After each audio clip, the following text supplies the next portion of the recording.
everybody, and welcome to HardAssetsInvestor.com. I'm Mike Norman, your host. Well, we haven't spoken about the dollar in a long time, about the currency markets and how that's going to factor into commodity prices, maybe some of the commodity currencies themselves. Here to talk about it is our expert, Ed Ponsi, he's managing director of Barchetta Capital. Ed, thanks very much for coming on the show. Great to be here, Michael. Thank you for having me. So let's talk a little bit about the outlook. First, we'll start off with what's your general outlook for the dollar? I know a lot of people who invest in commodities, they do look at the dollar and the dollar's trend because they believe a weaker dollar leads to higher commodity prices. You see the dollar going down or up? Okay, that's a great question because if you're trading commodities, you have to pay attention to the dollar and the dollar index. The dollar's in kind of a funny spot right now. It's weak against currencies like the British pound, which is very strong right now, but it's doing very well against the euro. So dollar is kind of stuck in the middle right now.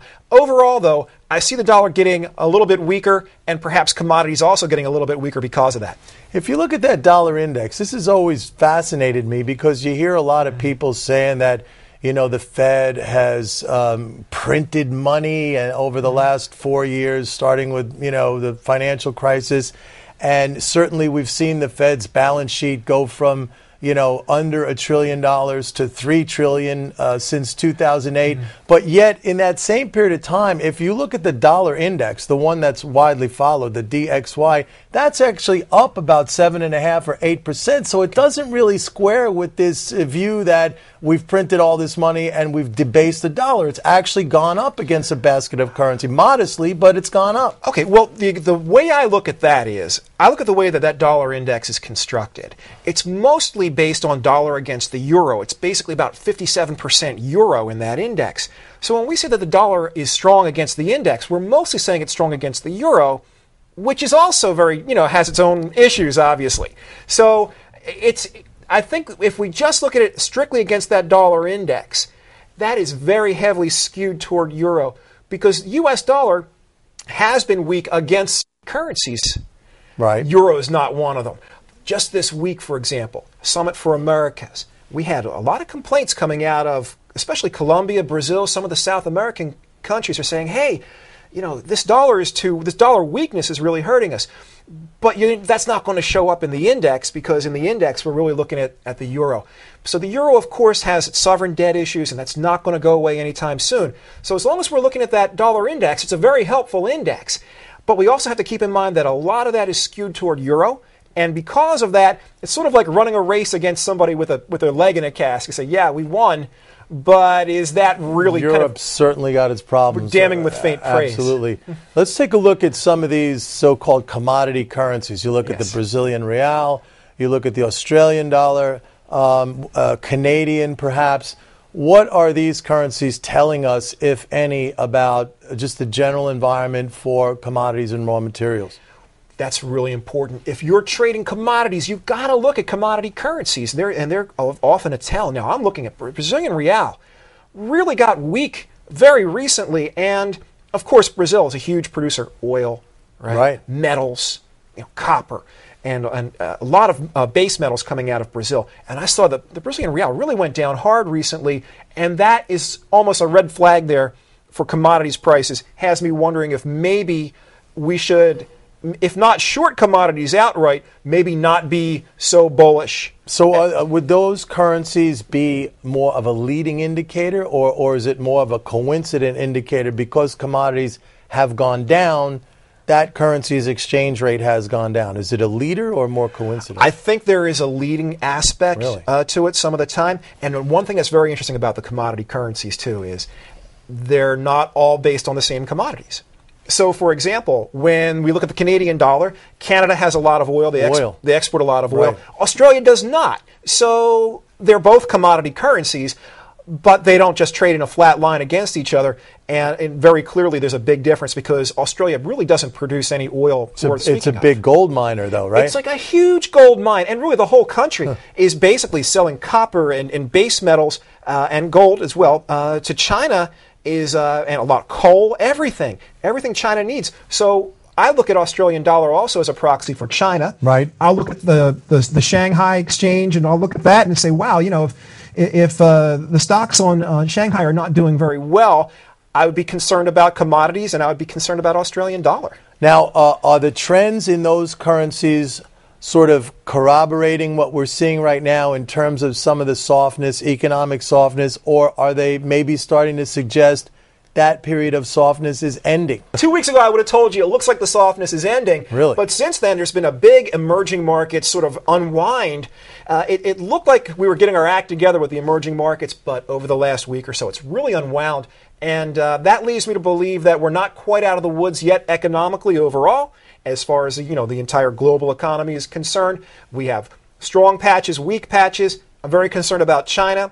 A lot of divergent opinions about China right now. That's probably the big engine that I'm looking at right now. The U.S. I feel pretty good about. Europe is Europe. I don't have very low expectations for Europe. China, the divergent opinions on China are very concerning to me right now. All right, Europe is Europe. We all can agree with that. Let's talk about the United States, which in 2013, next year, we're going to embark on sort of our own austerity program. Okay? How do you think that's going to affect the markets? Well, it really depends. I mean, nobody really knows, I think, exactly what sort of form that's going to take at this point. Or big spending cuts and perhaps some big tax increases. Very possibly. I think, well, at this point, listen, we're not going to balance this budget next year. Obviously, it's going to be a very long process. You cannot grow merely through cut spending and raise taxes. Look at Europe. Right. It's not going to. It's not going to. It's the opposite. It's not going to create growth. On the other hand, we probably have we could probably cut some of our spending, but I think it has to be done judiciously and carefully. We have to really be very, very careful about what we're cutting and why. And as far as tax increases are concerned, again, you just have to be very, very careful because you don't want to raise taxes as you're trying to create an economic recovery. That is also going to act as a drag on the economy. That's probably something we want to avoid. So you really can't cut spending too much right now. You really can't raise taxes too much. And it really remains to be seen how that's all going to play out. No, I agree that we can't and we shouldn't at least do that because it would be, I think, a lot of fiscal drag. Now, no discussion of currencies would be complete, I think, without talking about the yen. The yen, which has been the super currency for a long time, the safe haven for capital. Yeah. When things are bad, people go to the dollar, but when things are really bad, they go to the yen. And this has confounded policymakers in Japan. They want to try to get the yen down. They believe that will help them stimulate their economy. I have doubts that it will, but that's what they believe. Every time it's kind of a half-hearted attempt. They get the yen to move down a little bit, they back off, and it comes right back again. What do you see as the outlook for the yen? See, that is really a conundrum because Japan is being used as a risk-off currency, and yet there's nothing about Japan's economy per se that really suggests that it should be. For example, the United States, everybody's scared. Well, it's very deflationary. That's what keeps the currency very strong. And in addition to that, right, but in the U.S., right, if everybody's frightened, they're going to buy Treasury bonds. In Japan, I think what happens sometimes is, you see, usually there's this interest rate differential, and you have a lot of money in Japan that normally would flow out of Japan and come to the U.S. and buy U.S. Treasury bonds. But because there's virtually no differential in the bonds, or there's very slight differential, a lot of the money that normally would flow out of Japan, it doesn't. It stays there. We say, well, we might as well put it in JGBs, because why should we put it in Treasuries? We're going to get the same return. So the money stays in Japan, and that is one of the things that's forcing that yen to just stay strong. When we saw recently the yields on the 10-year, for example, went up to about 2.3, dollar yen started to go up with it because then there was a differential and folks in Japan were saying, I can put that money in a treasury bond. I can get a little bit of interest on this. The money started to flow. Dollar yen started to go up. And then what happened? Boom, right back down. We're right back down at 2% on the 10-year, and dollar yen came right back down with it. That's really the way I see it. It's more of like an interest rate differential kind of play between the bonds of Japan and the bonds of the U.S. So would that suggest the exchange rate dollar yen kind of stays where it is, or is dollar yen going to start to go back down again? I think right now, because the differentials have stabilized a bit, I don't really see any advantage to going long or short at this point. Let's put it this way. If the yen gets too much stronger, now you're going to have Bank of Japan stepping into the picture, trying to push it the other way, which they did actually, you'd have to say fairly successfully last year. There were a number of occasions where they pushed dollar-yen up rather suddenly. You don't want to be on the other side of that move. No, you don't. And that hurts. Right, exactly. So I'm not going to be going long the yen against the dollar, at least not yet. But I might go long dollar-yen if we get back to around 76. Right now it's at 80. I don't see any chance of intervention at this point, so I'm not going to play it. But if we drop down to 77, 76, I might start to leg in anticipation of some action by Bank of Japan and the Ministry of Finance. All right, now, if we look at the U.S. current account deficit, which went from like $800 billion back in 2005, 2006 to about $400 billion now, shrunk in half. And I think that is going to continue because, I mean, if you look at our policymakers in this country believe we need to be an export nation like China. Yes. I don't necessarily agree with that, but I'm not at the controls. So if that's shrinking, isn't that bullish long term for the dollar? It certainly could be because it's less money flowing out. So we look at capital flows, money flowing in and out. There's two reasons why money would flow in or out. One is for investments and one is for trade. So naturally, there's always an inflow into the U.S. for investments because people want to own U.S. treasuries, et cetera. But as far as for trade is concerned, yes, I'd say that would be bullish because that's the other big drag on the dollar is the big trade deficit. If the U.S. can successfully export more, obviously, that's going to be good news, and that's more money staying in. Now, the question is, how do you arrive at that point? If you weaken the dollar to the point, because let's face it, countries that want to export tend to weaken their currencies. If we were to weaken the dollar, then we would certainly improve exports, but we would be making back what we would be earning. We'd be creating jobs here, but everybody would be earning that dollars that aren't quite worth as much as they are today. Yeah. So you're really real terms of trade decline. I mean, we might sell more stuff, but we actually become poorer. Our standard of living goes down. You might as well go to China and work in a sweatshop, right? So they've got jobs, but the money isn't quite as good. So what I'm saying is it's great to be an exporter. It's great to be an exporter, but let's be careful about how we get there. I think that we're doing okay with the dollar. The dollar is holding steady against the euro. It's strong against some currencies, weak against others. The dollar's not falling in any meaningful way against the pound, but not against anything else.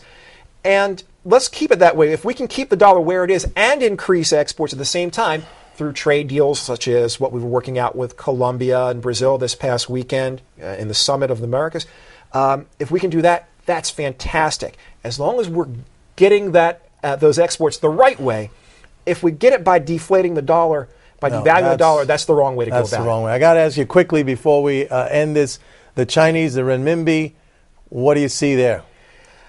They want to be a player, and they just recently expanded the daily range, and that's part of the deal. They are now allowing. Last time I was in Shanghai, they wouldn't allow me to take a large sum of renminbi out. Now they are allowing that. So things are loosening up. Yeah, it's still early though. I think it's going to take another 7 or 8 years. To be honest with you, some people think you're going to see a free-floating currency in the next 2 or 3 years. But the thing is, it's such a huge advantage. They have such a big advantage right now, and they just don't want to let go of that advantage too quickly. They're going to let it go very slowly because you know what? Why not? If you had that advantage, why would you just throw it away? Sure. They're not going to throw it away. All right. Ed Ponsi, thank you very much. My pleasure. Thank you. That's it for now, folks. This is Mike Norman signing off. We'll see you next time. Bye-bye.